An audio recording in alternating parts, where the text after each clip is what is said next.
الحمد لله الحمد لله الكريم الجواد الرحيم التواب غافر الذنب وقابل التوب شديد العقاب ذي الطول لا إله إلا هو العزيز الحكيم وأشهد أن لا إله إلا الله وحده لا شريك له وأشهد أن محمدا عبده ورسوله صلى الله عليه وعلى آله وأصحابه ومن تبعهم بإحسان إلى يوم الدين. أما بعد، jamaah Jumat rahimani wa rahimakumullah. Khatib berwasiat pada diri khatib sendiri dan kepada para jamaah sekalian agar kita semua bertakwa kepada Allah Subhanahu wa taala, karena ketakwaan adalah perintah Allah bagi orang-orang yang terdahulu dan orang-orang yang datang kemudian. Allah Ta'ala berfirman, وَلَقَدْ وَصَّيْنَا الَّذِينَ أُوتُوا الْكِتَابَ مِنْ قَبْلِكُمْ وَإِيَّكُمْ أَنِ اتَّقُوا اللَّهَ. Dan sungguh telah kami wasiatkan, telah kami pesankan, telah kami perintahkan kepada orang-orang yang mendapatkan kitab, mendapatkan buku dari Allah Subhanahu wa taala, dan juga kepada kalian wahai kaumnya Nabi Muhammad sallallahu alaihi wasallam, anittaqullah, untuk bertakwa kepada Allah Subhanahu wa taala. Jamaah Jumat rahimani wa rahimakumullah. Ketika kita membuka mata pertama kali di pagi hari, ketika kita bangkit dari tempat tidur kita, ketika kita mulai melangkahkan kaki, ketika kita keluar dari kediaman kita, dan begitu pula setiap manusia yang hidup di atas muka bumi ini, setiap mereka memiliki cita-cita yang mereka idam-idamkan. Setiap manusia memiliki hal yang mereka pikirkan, sesuatu yang mereka lihat dengan pandangan mata mereka, sesuatu yang mereka inginkan di dalam hati sanubari mereka, dan sesuatu yang mereka idam-idamkan untuk mereka capai. Dan ketahuilah bahwasanya itu merupakan hal yang manusiawi. Allah Ta'ala berfirman, Zuyyina linnas, diindahkan bagi manusia, dihiasi bagi manusia. Apa itu ya Allah? Hubbus syahawat, kecintaan terhadap hal-hal yang indah, terhadap hal-hal yang disukai, minan nisa, dari wanita, wal banin, dan anak keturunan, wal qanatiril muqantarah minadz zahabi wal fiddah, dan harta kekayaan berupa emas maupun perak, ataupun rumah tinggal yang indah, ataupun bisnis yang sukses, yang itu semua merupakan sesuatu yang disukai oleh jiwa manusia. Tetapi tahukah kita bahwasanya Allah Subhanahu wa taala mengancam rasa cinta yang manusiawi itu apabila rasa cinta itu memalingkan kita dari tujuan dan cita-cita kita yang sesungguhnya. Allah Subhanahu wa taala mengancam orang-orang yang lebih menyukai kehidupan dunia daripada kehidupan akhirat, dan Allah Subhanahu wa taala telah menyatakan secara jelas, innallaha ashtara minal mu'minina anfusahum wa amwalahum bi anna lahumul jannah. Sungguh Allah Subhanahu wa taala telah membeli dari kaum mukminin, dari orang-orang yang beriman, nafsu, jiwa, dan harta mereka. Allah telah beli hal tersebut dengan apa? Dengan surga yang luasnya langit dan bumi. Jamaah rahimani wa rahimakumullah. Nabi SAW menyebutkan, Allah Subhanahu wa taala berfirman, "Wa ma hadhil hayatud dunya illa lahu wa la'ib." Tidaklah kehidupan dunia ini kecuali senda gurau dan bermain-main saja. Betul, memang sebagian kita mendapatkan ridha Allah melalui wasilah kehidupan dunia. Tetapi tidakkah kita ingat betapa banyak orang yang mendapatkan kehidupan dunia, betapa banyak orang yang bergelimang harta, tapi hartanya itu malah menjauhkan dia dari Allah Subhanahu wa taala. Dan Allah Subhanahu wa taala mengingatkan kita, "Wa ma utitum min syai'in famata'ul hayatid dunya. Apapun yang kalian dapatkan itu hanyalah sebatas kenikmatan dunia yang sementara. Wa ma 'indallahi khairun wa abqa. Dan yang ada di sisi Allah Subhanahu wa taala itu lebih baik dan lebih kekal. Afala ta'qilun? Tidaklah kalian mengerti? Kemudian Allah Subhanahu wa taala menyebutkan tentang orang-orang yang menginginkan dunia dan orang-orang yang menginginkan akhirat dengan dunia yang mereka miliki. Allah Ta'ala berfirman, "Man kana yuridu harthad dunya, man kana yuridu harthal akhirah, nazid lahu fi harthih." Barang siapa yang hanya menginginkan perbendaharaan dunia, menginginkan keuntungan dari transaksi mereka hanya di dunia, maka Allah akan memberikan kepada mereka sesuai yang ia miliki. Man kana yuridu harthal akhirati nazid lahu fi harthi wa man kana yuridu harthad dunya nu'tihi minha wa ma lahu fil akhirati min nasib. Orang-orang yang meniatkan kehidupan dunianya, usaha-usaha di dunia untuk akhirat, maka Allah akan menambahkan usahanya tersebut. Akan Allah berkahi usahanya tersebut dan Allah akan jadikan dia orang yang beruntung di akhirat kelak. Akan tetapi orang-orang yang hanya menginginkan dunia dari usahanya, hanya melihat apa yang dia dapatkan dari harta dunia, maka dia tidak akan mendapatkan di dunia kecuali apa yang ditakdirkan untuknya, dan dia tidak akan mendapatkan apapun di akhirat kelak. Jamaah rahimani wa rahimakumullah. Dalam ayat yang mulia ini, Allah Subhanahu wa taala menyebutkan bahwasanya ada manusia yang terbagi menjadi dua.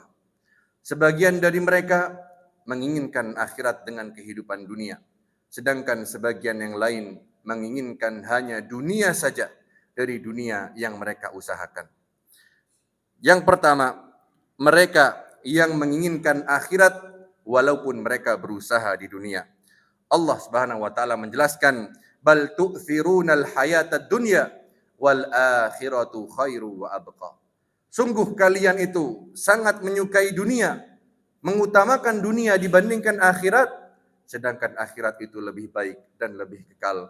Maka orang-orang yang cerdas, wal kayyis liman amila ba'dal maut.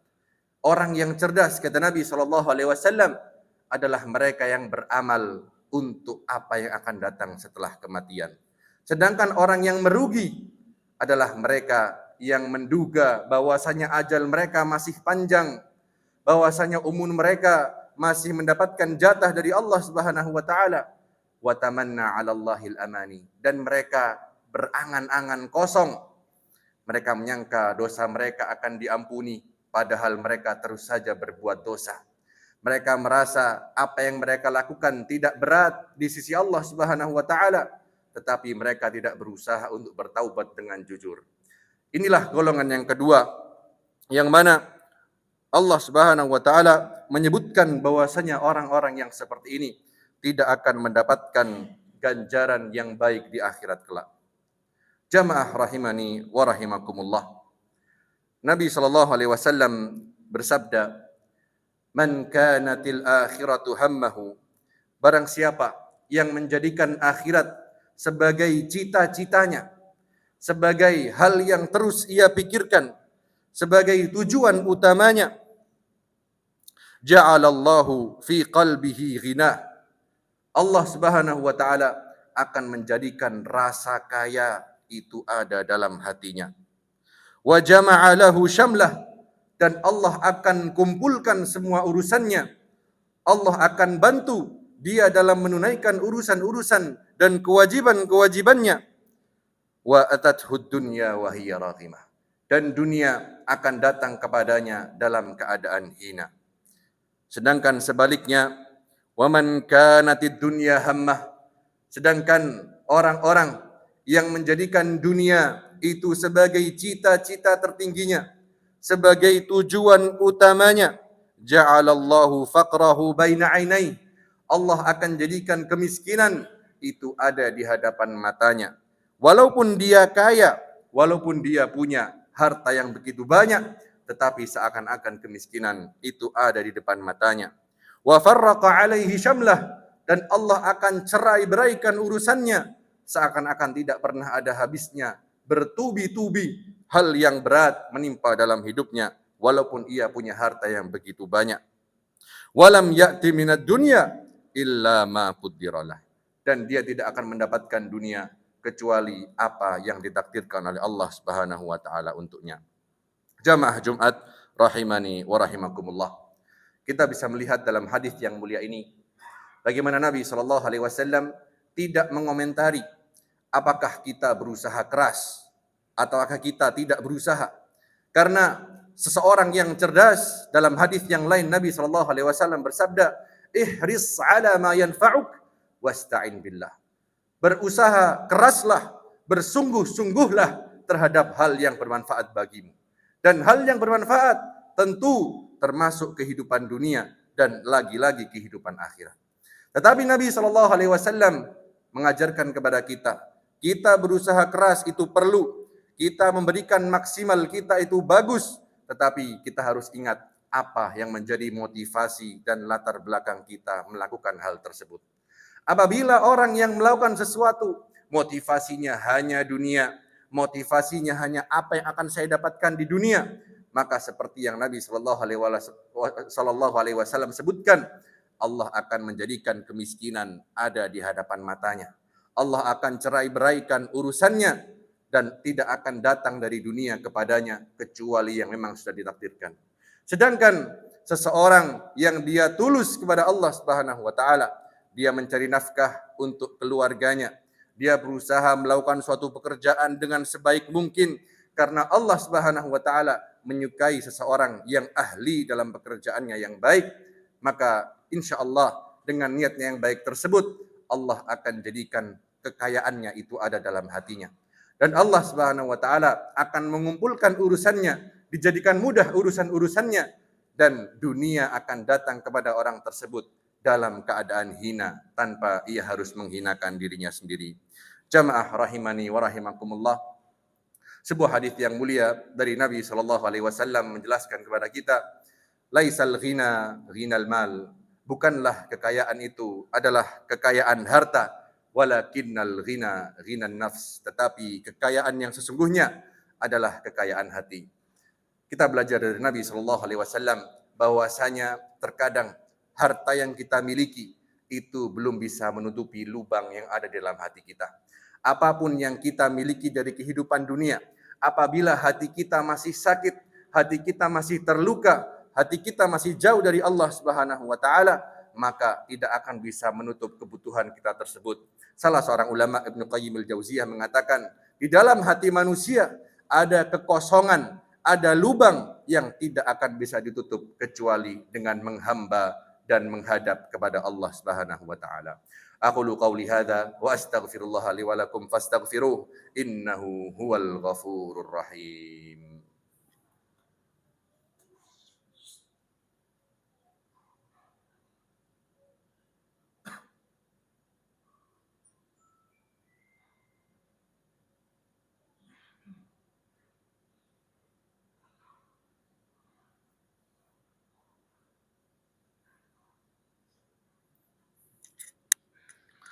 Alhamdulillah, alhamdulillahi ala ihsanih, wa syukru lahu ala taufiqihi wa amtinanih, wa ashhadu an la ilaha illallah wahdahu la syarika lah, ta'ziman li sya'nih, wa ashhadu anna Muhammadan abduhu wa rasuluhu. Allahumma salli wa sallim ala nabiyyina Muhammad wa ala alihi wa ashabihi wa sallama tasliman katsira. Fa aqulu ibadallah ittaqullaha haqqa tuqatih wa la tamutunna illa wa antum muslimun. Jamaah Jumat rahimani wa rahimakumullah. Kita tutup sidang Jumat pada siang hari ini dengan firman Allah Subhanahu wa taala, A'udzu billahi minasyaitonir rajim. Bismillahirrahmanirrahim. Man kana yuridul ajilata ajjalna lahu fiha ma nasha'u liman nurid. Thumma ja'alna lahu jahannama yaslaha madhmuman madhura. Barang siapa yang menginginkan al-ajilah, sesuatu yang segera dari kehidupan dunia, menginginkan hanya yang ada di hadapan matanya, ajjalna lahu, maka akan kami berikan keinginannya itu. Allah Subhanahu wa taala dengan keadilannya, orang yang berusaha akan Allah beri. Ajjalna lahu fiha ma nasya'u liman nurid, sesuai dengan kadar yang kami kehendaki dan untuk orang-orang yang kami inginkan saja. Tsumma ja'alna lahu jahannama yaslaha madhmuman madhura. Kemudian setelah dia mendapatkan hak yang telah ia miliki di dunia, ja'alna lahu jahannam, kami jadikan neraka jahannam, yaslaha madhmuman madhura, ia masuki dalam keadaan hina dina. Dan sebaliknya, wa man arada al-akhirah wa sa'a laha sa'yaha wa huwa mu'min fa ulaika kana sa'yuhum mashkura. Orang-orang yang menginginkan akhirat dengan usaha di dunia, wa man arada al-akhirata wa sa'a laha sa'yaha, dan ia berusaha menggapai akhirat tersebut, ulaika kana sa'yuhum mashkura, merekalah yang akan mendapatkan hasil yang sesungguhnya, buah yang benar-benar manis kelak nanti di hadapan akhirat. Kullan numiddu haula'i wa haula'i min 'ata'i rabbik wa ma kana 'ata'u rabbika mahdura. Masing-masing yang berusaha akan mendapatkan hasil yang mereka usahakan. Mereka yang berusaha mendapatkan dunia akan mendapatkan dunia, dan mereka yang berusaha mendapatkan akhirat akan mendapatkan akhirat dan juga dunia, sebagaimana janji Allah Subhanahu wa taala, barang siapa yang beramal soleh dan beriman kepada Allah, falanuhyiyannahum hayatan thayyibah, akan kami beri dia kehidupan dengan kehidupan yang thayyib. Sedangkan mereka yang berpaling dari Allah Subhanahu wa taala, fa inna lahu ma'isyatan dhanka, maka dia akan mendapatkan kehidupan yang menyesakkan hati dan jiwa. Demikian yang kami sampaikan. Semoga Allah Subhanahu wa taala menjadikan kita sebagai orang-orang yang hatinya terikat pada akhirat. Semoga Allah Subhanahu wa taala menjadikan kita orang-orang yang hatinya lapang, yang hatinya menerima ketaatan kepada Allah, yang hatinya cinta kepada kebaikan, dan semoga Allah Subhanahu wa taala menjadikan kita sebagai orang-orang yang wafat dalam keadaan husnul khatimah dan mendapatkan surga firdaus yang tertinggi. Amin amin ya rabbal alamin. Innallaha wa malaikatahu yusholluna 'alan nabi ya ayyuhalladzina amanu shallu 'alaihi wa sallimu taslima. Allahumma ighfir lil muslimina wal muslimat wal mu'mini wal mu'minat al ahya'i minhum wal amwat innaka sami'un qaribun mujibud da'awat ya qadiyal hajat. Allahumma ati nufusana taqwaha wa zakkiha anta khairu man zakkaha anta waliyuha wa maulaha. Allahumma unsur ikhwanana al-mujahidina fi Filistin. Allahumma unsur ikhwanana al-mujahidina fi Gazzah. Kun lahum waliya wa nasira ya azizu ya jabbar. Rabbana zalamna anfusana wa illam taghfir lana wa tarhamna lanakunanna minal khasirin. Rabbana ighfir lana wa liwalidina warhamhum kama rabbawna shighara. Rabbana atina fid dunya hasanah wa fil akhirati hasanah wa qina adzabannar. Ibadallah, innallaha ya'muru bil 'adli wal ihsan wa ita'i dzil qurba wa yanha 'anil fahsya'i wal munkari wal baghi. A'idukum la'allakum tadhakkarun. Wa la dzikrullahi akbar. Aqimus shalah.